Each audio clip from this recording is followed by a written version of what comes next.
Hello, welcome back to LARK UK. Today we are doing the update for the Mizuno Wave Skyrise 3. I've now covered over 230k, nearly 150 miles. So time to give my update, opinions, updated thoughts on the Mizuno Wave Skyrise 3, my long run shoe for this year. Let's dive straight in.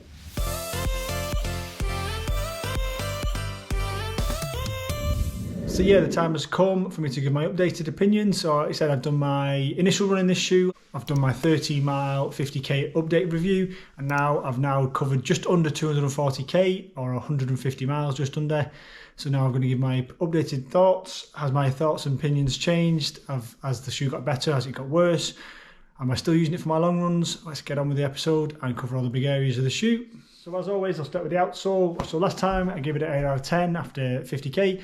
Now, nearly 200k later, it's going to stay as an 8 out of 10. Like I said, it's just about right. It's got not got full coverage of rubber, which is my preference.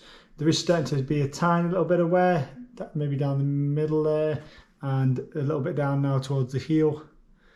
But again, nothing too serious, nothing too concerning. Like I said, we are nearly 240k, nearly 150 miles in, and there's not massive wear and tear. So happy with the outsole. I said I give it 8 out of 10. Grippy enough, not loads and loads of it again compared to the Ghost 14, where that's got a massive chunk of rubber on the bottom. So the outsole does exactly what I want it to do. Grippy enough in all conditions, but not too much of it. So yeah, 8 out of 10 last time. It remains 8 out of 10 after 200 odd k. So yeah, happy with that still, and nothing's really changed. Quickly moving on to the midsole, I gave it an 8.5 out of 10 after my update review. And that's again going to stay the same. Really pleasantly surprised with this. I gave it a good score, like I said, after the initial run and after the initial review. It's the Mizuno Energy core as well, which is kind of a trampoline effect, kind of pocket in the heel. And obviously the patented Wave foams, dual density, where a firmer one at the back there, and then a slightly softer one there at the back, and a firmer one full length underneath. But yeah, really happy that it just basically gets you to move along. The geometry of the shoe is pretty good as well. It's got a bit of a late stage rocker there, which is nice and easy to get through. It's not the lightest of shoes, but again, you will get so much in the package. But yeah, the midsole is very pleasant to run in. Gets you moving along nicely, not too soft, not too firm, and that energy core just gives a little tiny bit of a pop, especially if you're a heel striker, which I'm not. I'm more of a midfoot striker, but as I fatigue and tire, my form goes a little bit and I've become more of a heel striker, and that does help a little bit just to help you pop along as you're fatiguing on the end of those long runs, which is what I'm using this shoe for. So yeah, midsole remains 8.5 out of 10. Upper, I give it 8 out of 10 after the update review. I'm going to creep that up to a little bit more, to 8.5. Again, it's dual engineered mesh, so they've got this kind of yellowy green colourway. But underneath there you can just about see it. I'll do some close-ups again. They've got a kind of a black second layer mesh underneath. The tongue is gusseted, yeah, both sides, not elasticated, just gusseted, fixed in both sides. And again, pretty plush at the back, similar to the Ghost, not quite as plush as that, but more than a Dayward trainer you would get on a Dayward kind of trainer. And the tongue, again, just enough to stop any top of the foot pressure from the laces. So yeah, 8.5 out of 10, really breathable, nice place for your foot to be, comfortable. Laces are pretty good, actually, better than some of the other shoes again in this rotation. So I'm going to creep up to 8.5 out of 10 for the upper. As I've been using it more, I've realised it's just a really nice place for your foot to be, really comfortable and does the job perfectly. Time for value. We've done all the major parts of the shoe, the outsole, the midsole and the upper. So now value and durability. So value, it's a £120 shoe. I normally give the value score on the back of that RRP rather than the price I paid. I paid I think it was £50. I paid £50 for these, so I got an absolute bargain. But yeah, for £120, I give it 8.5 out of 10. It's quite a steep price to pay. More shoes are getting more and more expensive, but £120 isn't kind of spare change price. So it's quite a chunk of money to pay. But again, it does a lot of things. I'd say it's a decent stack height.